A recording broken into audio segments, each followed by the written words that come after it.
Welcome to Happy Achiever channel, Class 12, NCERT, Chapter 1, Physics, Electrical Charges and Fields, Part 3, Electric Field. It is a vector quantity, force experienced by a unit positive charge, unit positive test charge when brought into the electrical environment of the source charge. ஒரு charge இருக்குது, unit positive small charge ஒன்று இருக்குது, சின்ன charge ஒன்று இருக்குது. இதுதான் test charge. இந்த test charge ஒரு பெரிய சார்ஜு எலக்ட்ரிக்கல் என்வாயர்மெண்ட்டில் கொண்டு வந்தால், அதாவது இந்த பெரிய சார்ஜோட எலக்ட்ரிக்கல் என்வாயர்மெண்ட்டில் கொண்டு வந்தால் ஒரு ஃபோர்ஸ் அதை எக்ஸ்பீரியன்ஸ் பண்ணுவா பண்ணாதா? கண்டிப்பாக பண்ணும். லைக் என்ன ஆகும்? ரிப்பல் ஆகும். அப்போயே அங்கே ஒரு ஃபோர்ஸை அதை எக்ஸ்பீரியன்ஸ் பண்ணும். அதுக்கு பேர் தான் electric field. Force experienced by a unit positive test charge when brought into the electrical environment of the source charge. இது ஒரு பாசிட்டிவ் சார்ஜ். ஸோ எப்போவுமே பாசிட்டிவ் சார்ஜுக்கு ஏன் இந்த ஆரோ மார்க் போட்டுக்கோன்னா, அந்த சார்ஜஸ் அந்த எலக்ட்ரிக் ஃபீல்டோட டைரக்ஷன் வந்து ரேடியலி அவுட்வேர்ட்ஸ். இந்த ஃபீல்டோட டைரக்ஷன் வந்து என்னது? ரேடியலி அவுட்வேர்ட்ஸை தான் ஃபேஸ் பண்ணியிருக்கோம் பாசிட்டிவ் சார்ஜ். இதே நெகட்டிவாக இருந்தால் இன்வெர்ட்ஸு. இது பாசிட்டிவ் சார்ஜ் வந்து அவுட்வேர்ட்ஸில் இருக்கிறோம். இந்த க்யூ இருக்குல்ல, ப்ளஸ் க்யூ, கேபிட்டல் க்யூ, இதுதான் சோர்ஸ் சார்ஜ். மைனஸ் க்யூன்றது ப்ளஸ் க்யூவே ஸ்மால் லெட்டரில் இருக்குல்ல, அதுதான் டெஸ்ட் சார்ஜ். பெரிய கேபிட்டல் லெட்டரில் இருக்கிறது ப்ளஸ் க்யூ வந்து சோர்ஸ் சார்ஜ். ப்ளஸ் ஸ்மால் லெட்டரில் க்யூ இருக்கிறது it is test charge. They are separated by a distance R. இங்கே க்யூ ப்ளஸ் க்யூவும் ரெண்டுமே ப்ளஸ் க்யூ, ஆனால் ஒன்று கேபிட்டல் ஒன்று ஸ்மால். They are positive. ஒன்று வந்து சோர்ஸ் சார்ஜ், இன்னொன்று வந்து டெஸ்ட் சார்ஜ். இந்த ஸ்மால் க்யூ இருக்குல்ல, எக்ஸ்பீரியன்ஸ் ரிப்பல்சிவ் ஃபோர்ஸ். இது எப்பவுமே என்ன எக்ஸ்பீரியன்ஸ் பண்ணும்? ரிப்பல்சிவ். இதெல்லாம் பெரிய பெரிய சார்ஜஸ். இந்த சார்ஜ் ரொம்ப சின்னது. அப்போது இதை வந்து எலக்ட்ரிக்கல் என்வாயர்மெண்ட்டில் கொண்டு வரும் போதே இது என்ன ஃபீல் பண்ணும்? ரிப்பல்சிவ் ஃபோர்ஸை கண்டிப்பாக இதால் ஃபீல் பண்ண முடியும். ஸோ இங்கே ஒரு சார்ஜ் இருக்குது, இங்கே ஒரு சார்ஜ் இருக்குன்னா இது ஒரு ரிப்பல்சிவ் பவரை வந்து எப்பவுமே என்ன பண்ணிகிட்டே இருக்கும்? எமிட் பண்ணிகிட்டே இருக்கும். So repulsive force plus Q வந்து எக்ஸ்பீரியன்ஸ் பண்ணினே இருக்கும். ரிப்பல்சிவ் ஃபோர்ஸ் என்ன செஞ்சுட்டே இருக்கும்? எக்ஸ்பீரியன்ஸ் பண்ணினே இருக்கும். சோர்ஸ் சார்ஜ் இருக்குல்ல, ப்ளஸ் க்யூ, இதுதான் எலக்ட்ரிக் ஃபீல்டை ப்ரொடியூஸ் பண்ணுது. டெஸ்ட் சார்ஜ் இருக்குல்ல, small Q, detect the presence of electric field. இங்கே எலக்ட்ரிக் ஃபீல்டு, இது எலக்ட்ரிக் ஃபீல்டை ப்ரொடியூஸ் பண்ணுது. எலக்ட்ரிக் ஃபீல்டானது ஒரு சார்ஜை சுற்றி இருக்க எலக்ட்ரிக்கல் என்வாயர்மெண்ட். அந்த எலக்ட்ரிக்கல் ஃபீல்டை உணர்றதுக்குன்னு ஒரு சார்ஜ் இருக்கணும்ல, அந்த எலக்ட்ரிக்கல் ஃபீல்டை உணர்றதுக்கு இந்த ப்ளஸ் ஸ்மால் க்யூன்றது ரெஸ்பான்சிபிளாக இருக்குது. ஸோ த டெஸ்ட் சார்ஜ் தான் என்ன பண்ண முடியும்? Detect the presence of a source charge. ஏன்னா இந்த டெஸ்ட் சார்ஜால் தான் என்ன பண்ண முடியும்? எக்ஸ்பீரியன்ஸ் பண்ண முடியும் அந்த ஃபோர்ஸை.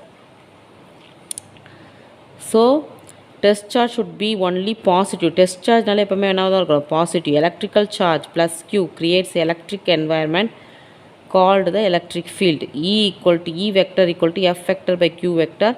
So E vector is equal to 1 by 4 pi epsilon naught capital Q small q by r square divided by Q. So force vector is equal to 1 by 4 pi epsilon naught capital Q small q divided by r square.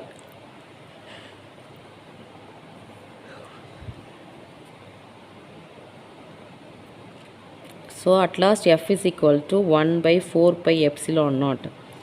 இங்கே டினாமினேட்டரில் so 1 by 4 pi epsilon naught இருக்கா, capital Q small q by r square. இது வந்து divided by Q. இது என்னது? Electric field. ஃபோர்ஸ்ன்றது என்னது? 1 by 4 pi epsilon naught Q by r square தான். Next 1 by 4 pi epsilon naught capital Q small q by r square. அந்த divided by Qன்றதுலேயே reciprocal ஆகிடும். Q by 1 இருந்தது 1 by Q ஆகும், r gap. Q cancel ஆகிட்ட பிறகு 1 by 4 pi epsilon naught Q by r square r cap. So electric field வந்து F by Q, அதோட unit வந்து newton coulomb. So SI unit வந்து newton per coulomb. So the principle of superposition for electric field E netன்றது என்னது? E1.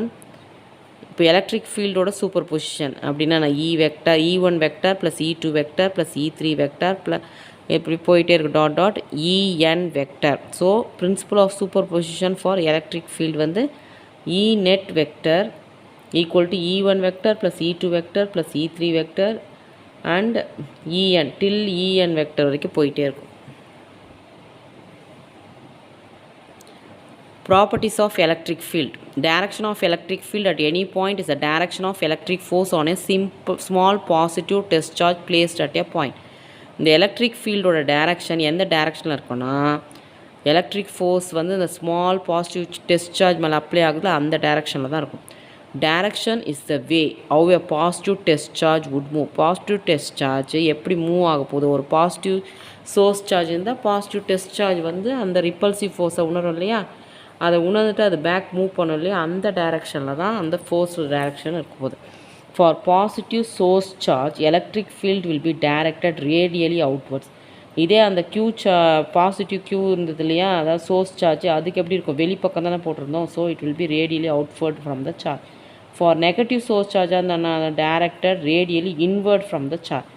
Principal of super position for electric field. Electric field due to system of charges. Total electric field at a point due to system of charges is the vector sum of the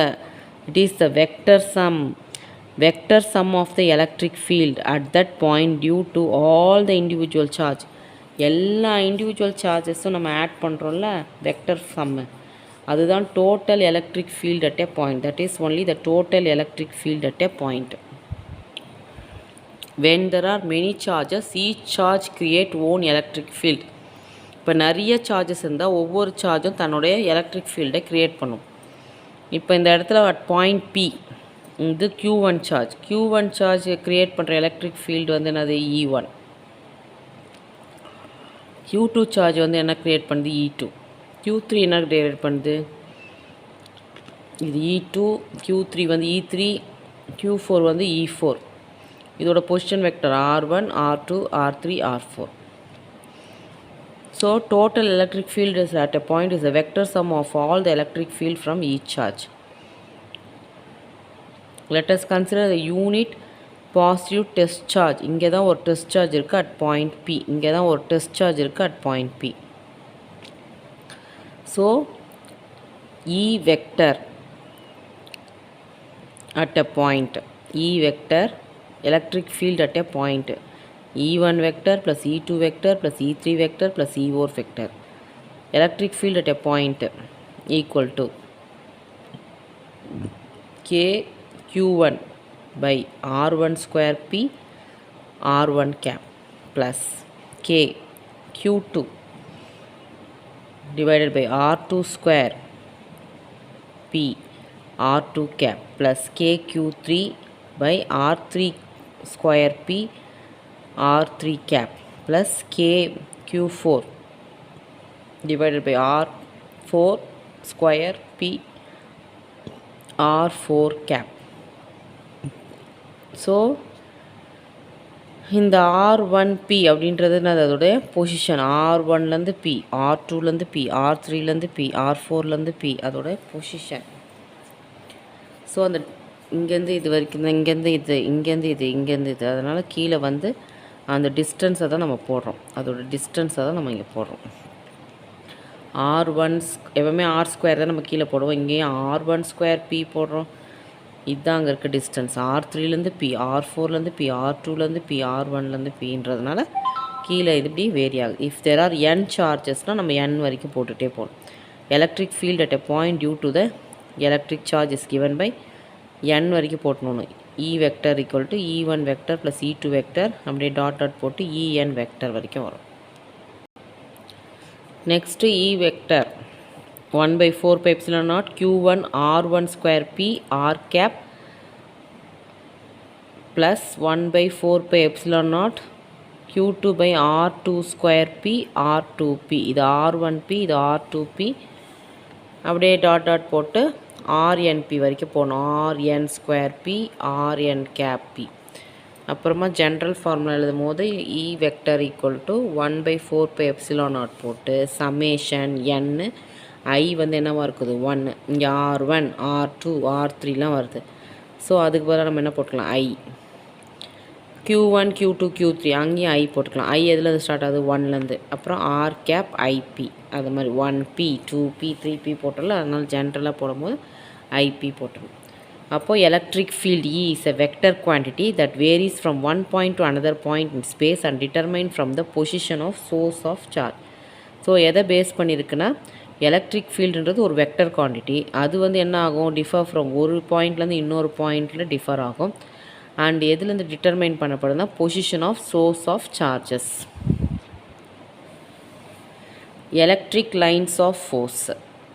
Electric lines of force are a visual representation of net electric field.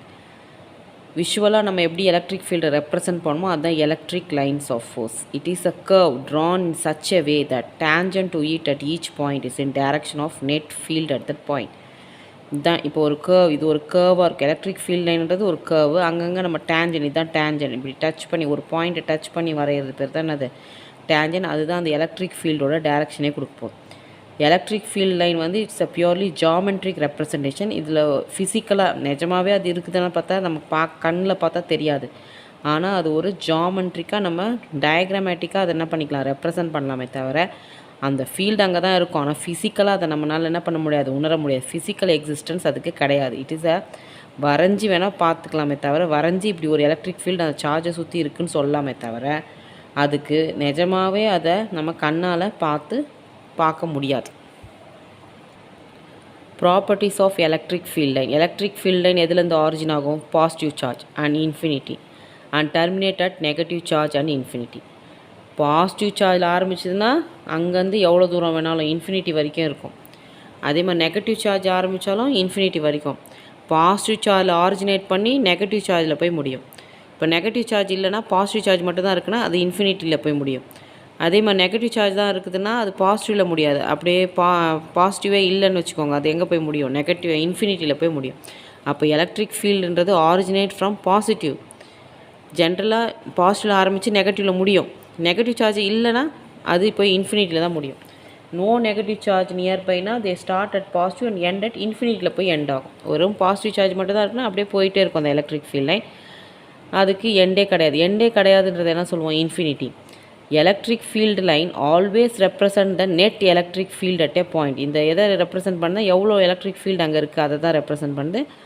எந்த ஒரு electric field லைனும் என்ன ஆகாது, ஒன்றோட ஒன்று இன்டர்செக்டே ஆகாது. இந்த மாதிரி இன்டர்செக்ஷனே நம்ம பார்க்க முடியாது. ஏன், இது ரொம்ப இம்பார்ட்டன்ட் கொஸ்டின். நெட் எலக்ட்ரிக் ஃபீல்டுக்கு எப்பவுமே என்ன தான் இருக்கும், ஒரு டேரெக்ஷன் தான் இருக்கும். இந்த மாதிரி ரெண்டு டேரெக்ஷன், இப்போ இது ஒரு டேரெக்ஷன் இப்படி போகுது, இது ஒரு டேரெக்ஷன் இப்படி போகுது, அப்படி இருக்கிறதுக்கான வாய்ப்பே கிடையாது. அப்படி இருந்ததுன்னா இதுக்கு ஒரு டேஞ்சன்ட் வந்தால் அது இந்த டேரெக்ஷன் பக்கம் போகும், இதுக்கு டேஞ்சன்ட் வந்தால் அது இந்த டேரெக்ஷன் பக்கம் போகும். அப்போது இந்த பாயிண்ட் ஆஃப் இன்டர்செக்ஷனில் நமக்கு ரெண்டு டேரெக்ஷன் கிடைக்குது. அந்த மாதிரி எலக்ட்ரிக் ஃபீல்டுக்கு ரெண்டு டேரெக்ஷன் இருக்கிறதுக்கான வாய்ப்பே கிடையாது. ஸோ ஒரு நெட் எலக்ட்ரிக் ஃபீல்டு நம்ம பார்த்தோன்னா அதுக்கு ஒரு டேரெக்ஷன் தான் இருக்கும். Electric field cannot travel in 2 direction at a மொமெண்ட்டில் அட் அ டைமில் ரெண்டு டேரெக்ஷனில் அதால் ட்ராவல் பண்ணவே முடியாது.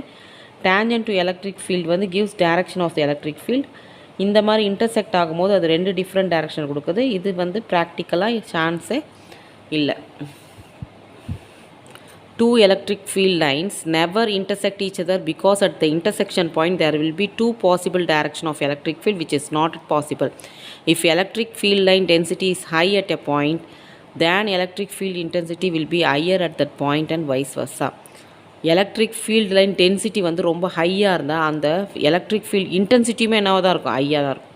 டென்சிட்டினா கிட்ட எலக்ட்ரிக் ஃபீல்ட் லைன் இருந்தால் அதுதான் டென்சிட்டி, கிட்ட இருந்தால் அதுதான் டென்சிட்டி. அந்த இடத்துல ஃபீல்டுமே என்ன இருக்கும், எலக்ட்ரிக் ஃபீல்டுமே என்னவாக தான் இருக்கும், அதிகமாக தான் இருக்கும்.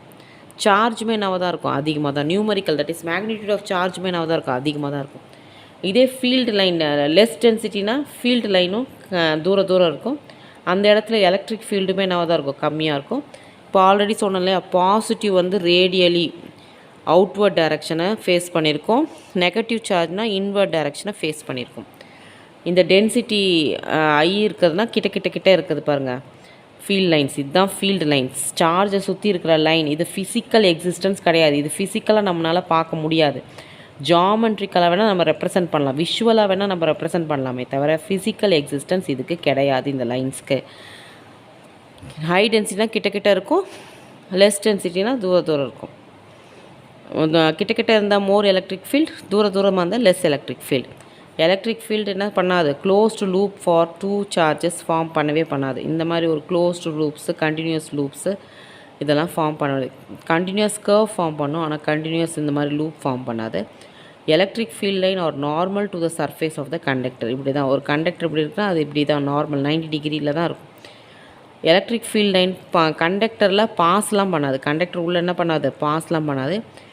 இன்சைட் த கண்டக்டர் உள்ளே பாஸ் பண்ணாதனால எலக்ட்ரிக் ஃபீல்டு அவுட் சைடு இருக்கும் கண்டக்டரில். ஆனால் இன்சைட் த கண்டக்டர் எப்பவுமே ஜீரோவாக தான் இருக்கும். கண்டக்டர் உள்ளே எப்பவுமே எலக்ட்ரிக் ஃபீல்டு கிடையாது. கண்டக்டருக்கு அவுட் சைடு, தட் இஸ் ஒயருக்குள்ளே. கண்டக்டர்னால் என்ன, ஒரு மெட்டலாக இருக்கலாம்.